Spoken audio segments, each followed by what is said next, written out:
des Apôtres, au chapitre 3, verset 1 à 8. On se lève.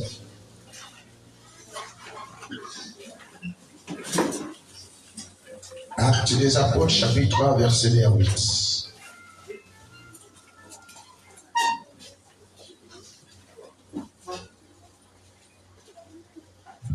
Écoutons la parole de Dieu. Pierre et Jean montaient ensemble au temple à l'heure de la prière. C'était la 9e heure. Il y avait un homme boiteux de naissance qu'on portait et qu'on plaçait tous les jours à la porte du temple appelé la Belle, pour qu'il demandât l'aumône à ceux qui entraient dans le temple. Cet homme, voyant Pierre et Jean qui allaient y entrer, leur demanda l'aumône. Pierre, de même que Jean, fixa les yeux sur lui et dit, « Regarde-nous. » Et il regardait attentivement, s'attendant à recevoir d'eux quelque chose. Alors Pierre lui dit, « Je n'ai ni or, je n'ai ni argent, ni or, mais ce que j'ai, je te le donne. Au nom de Jésus-Christ de Nazareth, lève-toi et marche. » Et le prenant par la main droite, il le fit lever. Au même instant, ses pieds et ses chevilles devinrent fermes. D'un saut, il fut debout et il se mit à marcher. Il entra avec eux dans le temple, marchant, sautant et louant Dieu. Amen. Amen.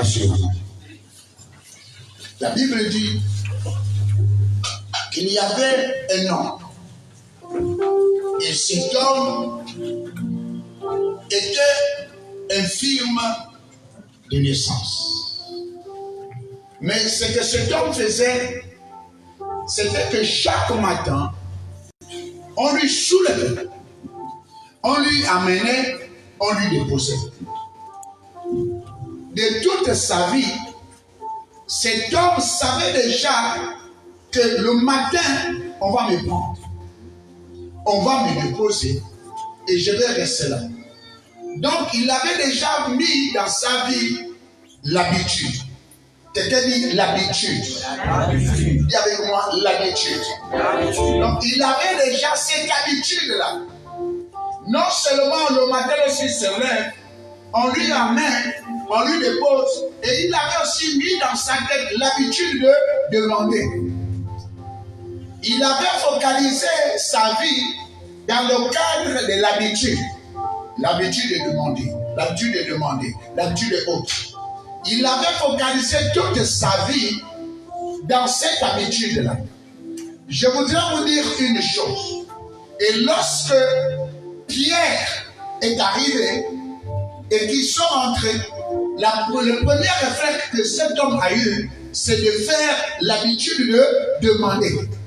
Et automatiquement, cet homme a encore demandé. Mais Pierre, lorsqu'il est arrivé, il a vu que cet homme avait l'habitude de mendier. C'était un mendiant. Quelqu'un dit un mendiant. L'habitude peut te pousser à la mendicité. L'habitude de le faire. Il y a des gens qui ont du mal à changer l'habitude. L'habitude est un piège. Lorsque tu fais le même geste, chaque fois, tu peux être victime de plusieurs choses. Parce que l'ennemi, ce qu'il fait, c'est d'abord d'étudier tes habitudes. Amen.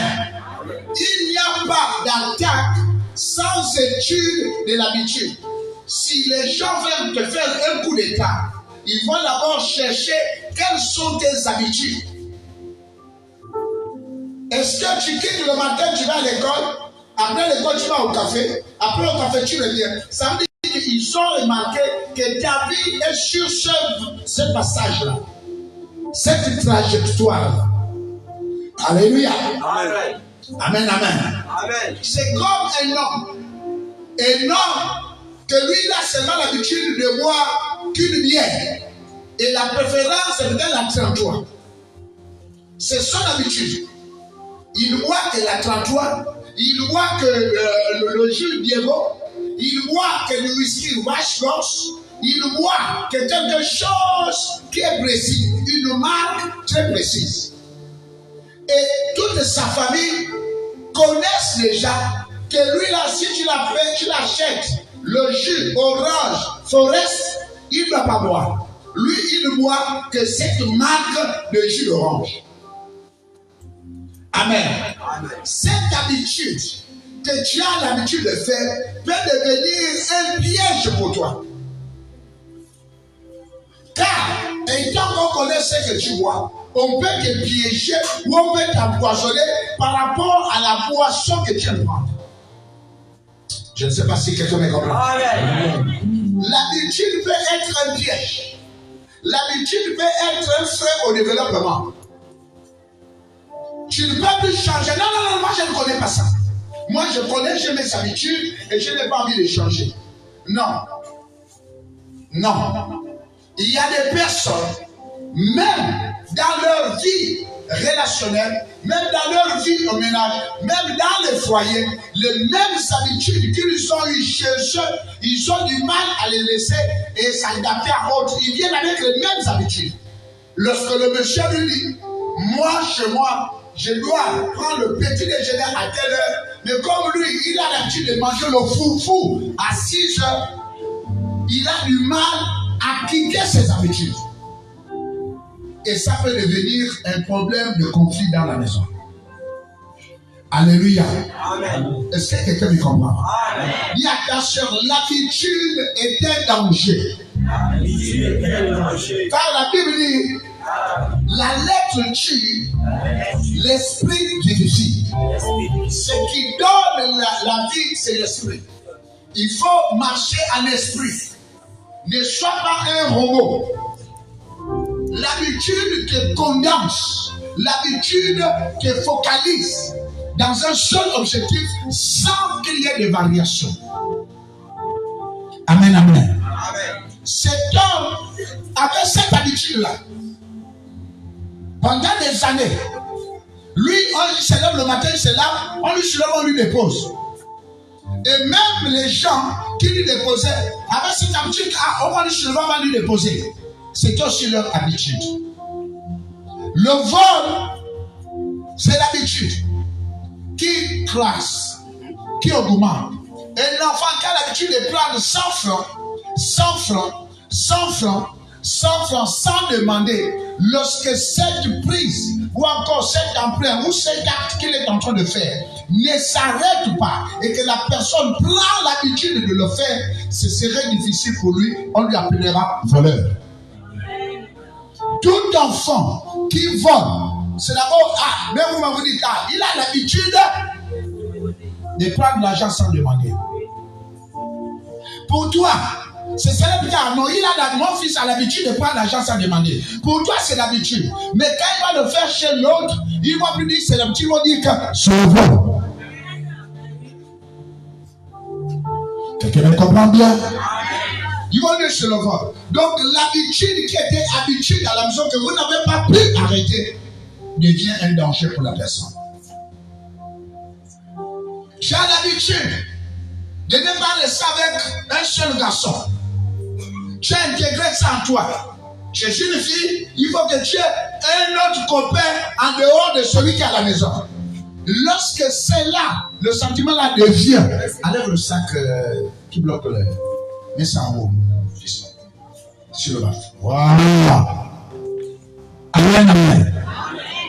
Lorsque cette habitude-là de ne pas rester avec un seul, lorsque tu l'as, ça peut te créer des problèmes. Parce que cette habitude, le jour où tu vas te marier, cette habitude est restée. Et tu vas aller dans le foyer avec cette habitude, tu deviendras un adultère. C'est parce que quelqu'un me comprend. Est-ce que quelqu'un me comprend bien? Parce que lorsque l'habitude devient à l'intérieur de toi, ça peut te causer des problèmes sans savoir.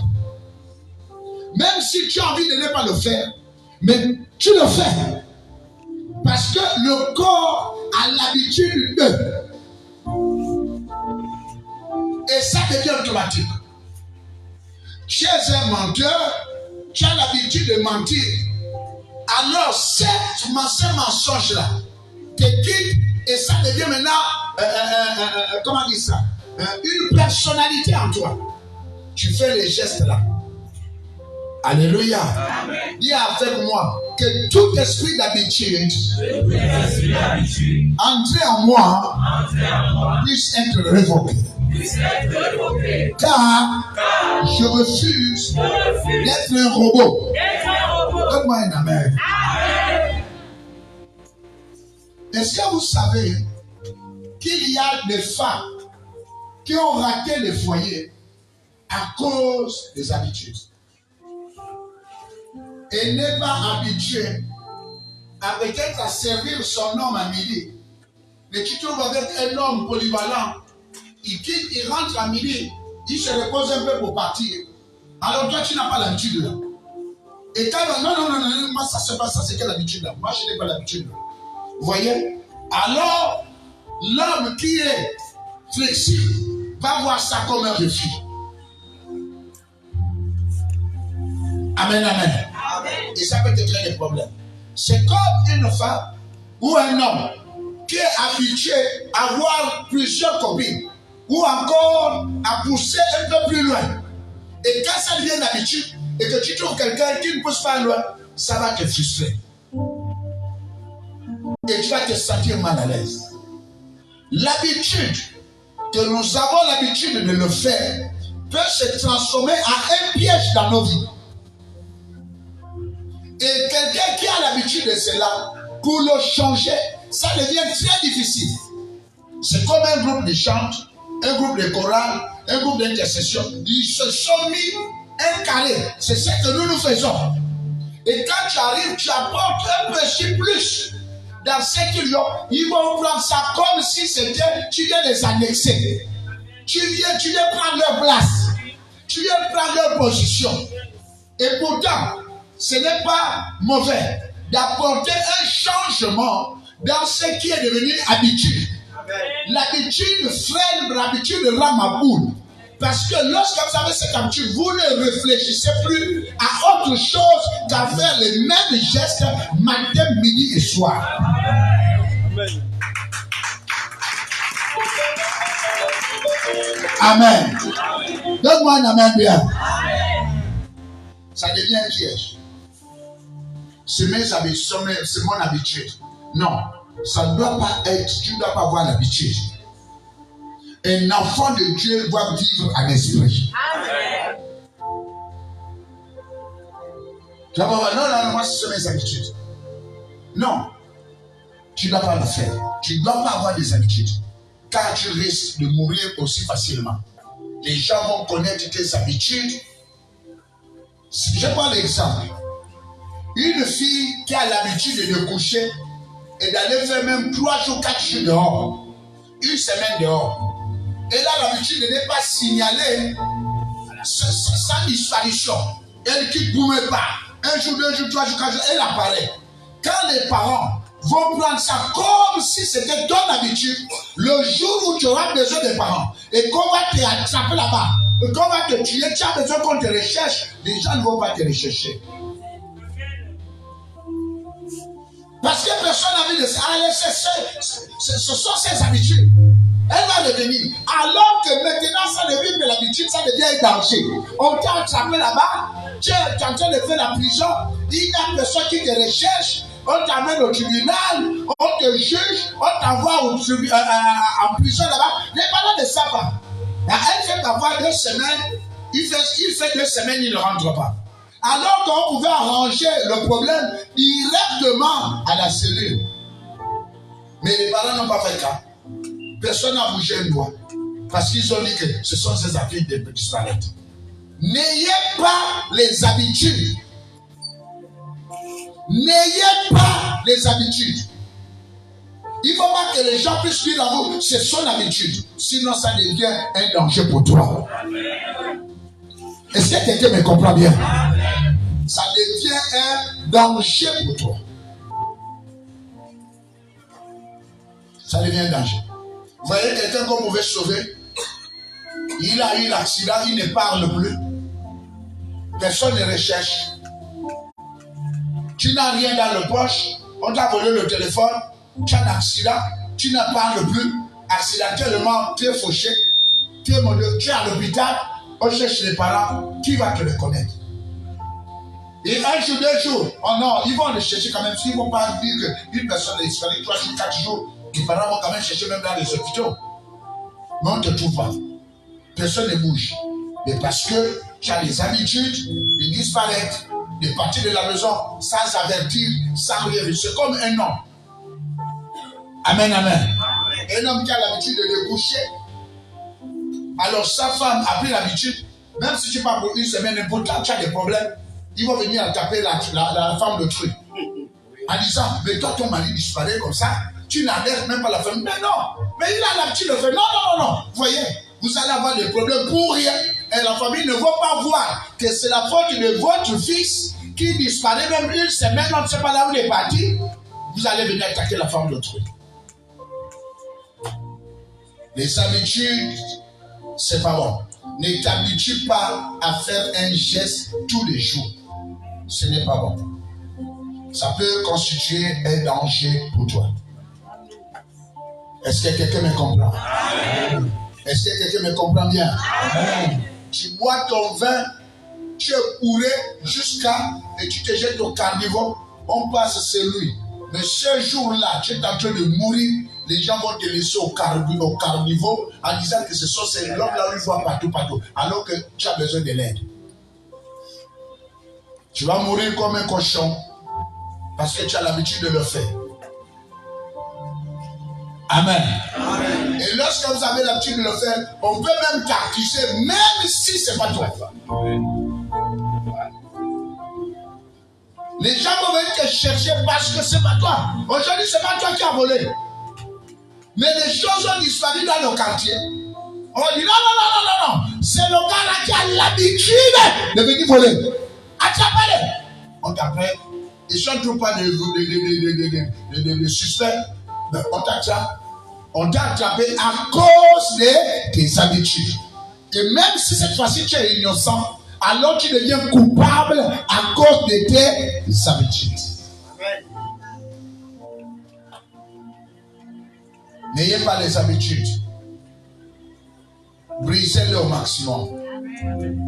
Dis avec moi, je brise les habitudes colériques, tout ce qui peut être mauvais, qui rentre en moi pour me déstabiliser, je dois les révoquer.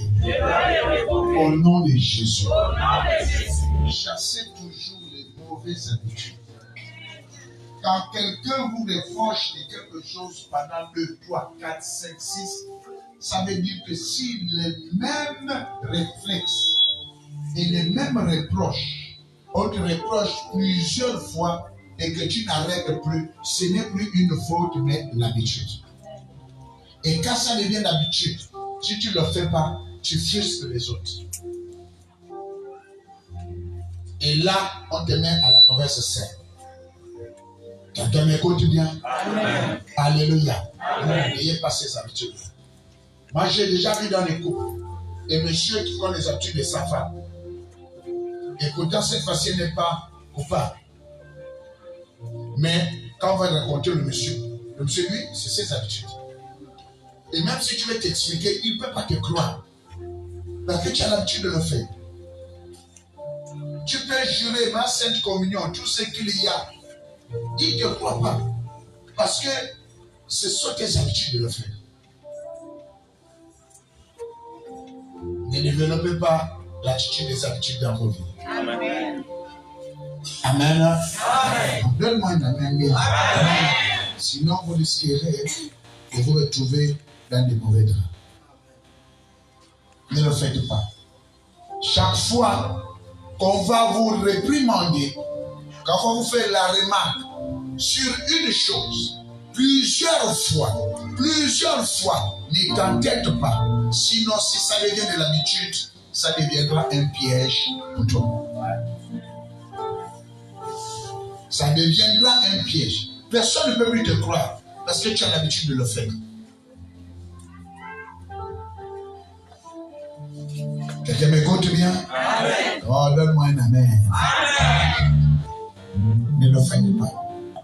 Ce sont mes habitudes. Il y en a qui reconnaissent même. Ah, moi j'ai l'habitude de le faire. Hein. Ce n'est pas un gain. Avec tes habitudes. Mais ce jour-là, tu ne viens plus parce que tu es malade. Et tu as besoin que les gens t'appellent. Pourquoi on va t'appeler? Parce que nous, on sait que même si tu fais 3 semaines, 4 semaines, bon, on ne peut pas s'inquiéter. Mais il y a des gens, mardi sont là, mercredi sont là, jeudi sont là, vendredi sont là. On sait, on connaît que ça. Mais quand il ne vient pas, automatiquement, alors, oui, bonjour, mais qu'est-ce que tu as? Tu vois, ça devient chez nous le réflexe de prendre de tes nouvelles. Ça sont de bonnes habitudes. Amen. Amen. C'est pas si quelqu'un me comprend. Amen. Mais les mauvaises habitudes que toi, tu nous montres, on s'habitue avec tes habitudes, ça deviendra un piège pour toi. Vraiment un piège. Et pour t'en sortir, ce serait très difficile. Que Dieu nous protège. Amen. Et qu'il enlève en nous les mauvaises habitudes. Brisez les mauvaises habitudes dans la vie de vos progénitures avant que ça ne s'intègre possiblement. Vous voyez une petite fille, elle n'aime pas les petites filles comme elle. Elle aime les grandes filles et elle aime la vie des petits garçons. Faites du tout pour briser ça lorsqu'il est encore jeune. Sinon, vous allez vous retrouver avec quelqu'un qui va vous donner le mal des têtes. Parce que dès la jeunesse, vous avez laissé ces habitudes s'installer à vous. Alors ça deviendra un piège. Veillez bien sur les mauvaises habitudes et brisez-les au maximum. Que Dieu nous guérisse. Que Dieu nous protège. Que Dieu nous encadre. Que Dieu veille sur nous. Et que Dieu nous protège dans le nom de Jésus. Acclame notre nom, Seigneur.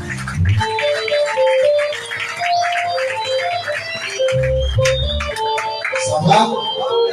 Voilà, nous avons fini pour le culte d'aujourd'hui. Aujourd'hui, nous avons fini. Amen. Amen.